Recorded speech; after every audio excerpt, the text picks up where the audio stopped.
One of the big conversations we've been having are about the picks, the cabinet picks by the President of the United States. And listen, I understand the questions. That's why we have this confirmation process. The picks by the President of the United States, and this was said to me years and years and years ago by the late Senator John McCain.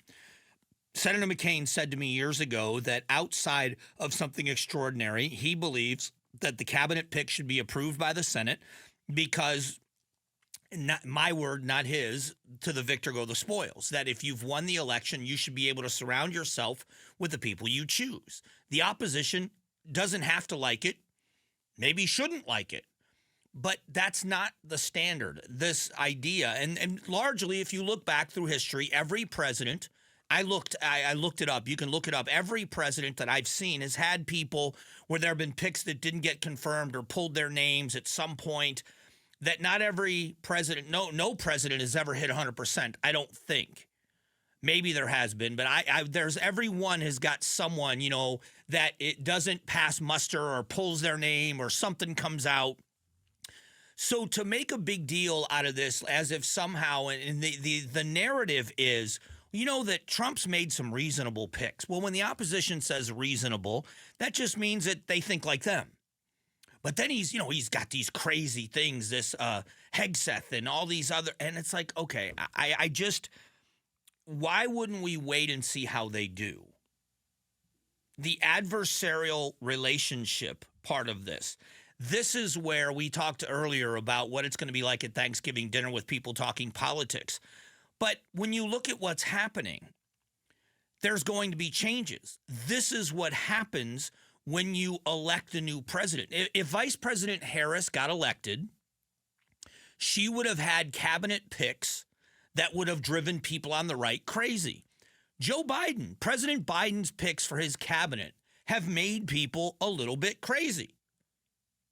So when you complain about RFK Jr.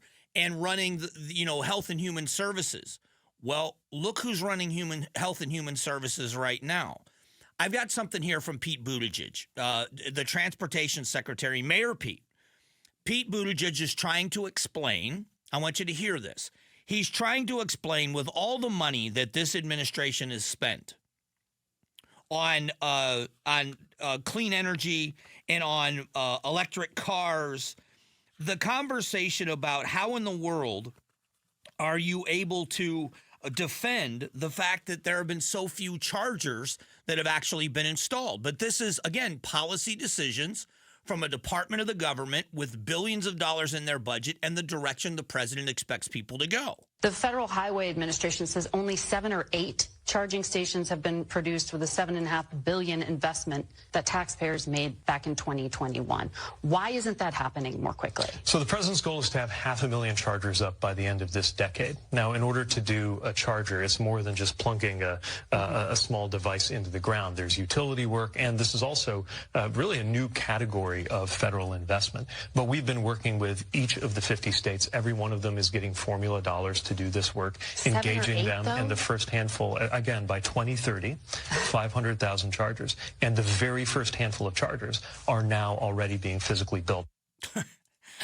This is where, again, we talk about why did the country think Trump was a better option? I've been having this conversation with people on the left, and I think it's in the front of my mind from sitting on a panel of people with the premise being that what's going to happen is going to be ridiculous.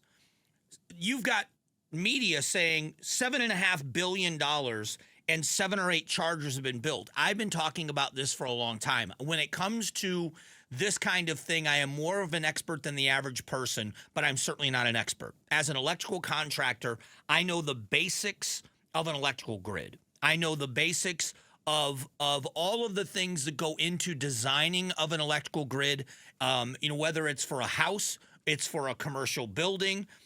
You have to study multifamily dwellings, and you have to figure in how often are things going to be running at the same time. And this is for the overall system.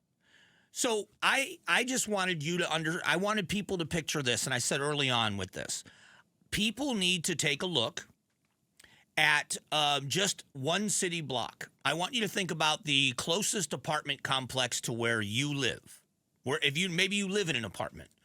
What happens when they start mandating that apartment complexes, or maybe just because of the people that live in their apartment buildings, that they're going to need to install chargers? And they're going to need to install chargers because they're going to have people that live with electric cars.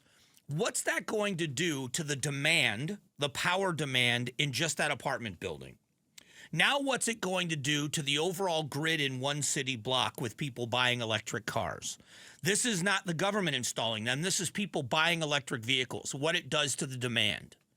In California, they put out a statement saying that they're going to stop the sale and production of gas-powered vehicles, I don't know, by the end of the decade, I think is what they said. I think the next day they put out a statement asking people that owned electric cars not to charge them because of the demand in the summertime with air conditioning and the electric chargers. Their grid couldn't handle it. The upgrades that have to happen for what they want to accomplish is outrageously expensive, and it's a huge project. The idea that they're going to get this done is foolish in the time frame they want to do it. They bit off more than they can chew.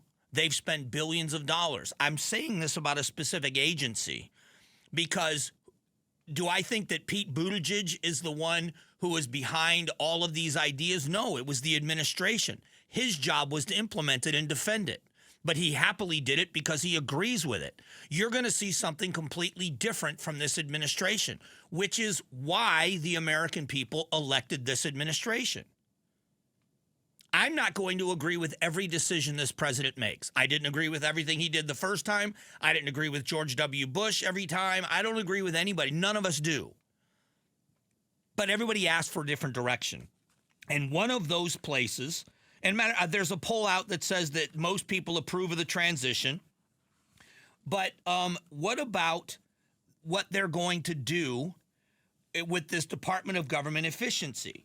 This is one of the things. Trump's new DOGE, or DOGE, the Department of Government Efficiency, begins to identify federal agencies for overhauls.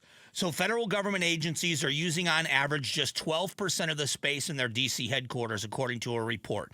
The Department of Agriculture, with space for more than 7,400 people, averaged 456 workers each day. That's only 6% of occupancy. Why are the American taxpayer dollars being spent to maintain empty buildings? This is a report from July of 2024. In the fiscal year 2024, U.S. Congress provided $516 billion to programs whose authorizations previously expired under federal law. Nearly $320 billion of that expired more than a decade ago.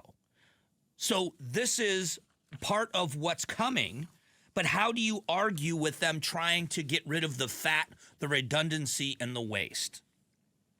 And instead of there being a question about what will this look like, let's see if it does any good, you've got people wringing their hands thinking this is going to destroy the government. It isn't. We want efficiency. Having a billionaire running the Department of Treasury, someone that has managed a hedge fund and understands the implications of economics, is exactly what you would think people would need and want. Thanks for watching the Mike Broomhead Show. Tap to watch the first season of Amazing Arizonans, a KTAR News podcast. You can also click the button in the middle to subscribe.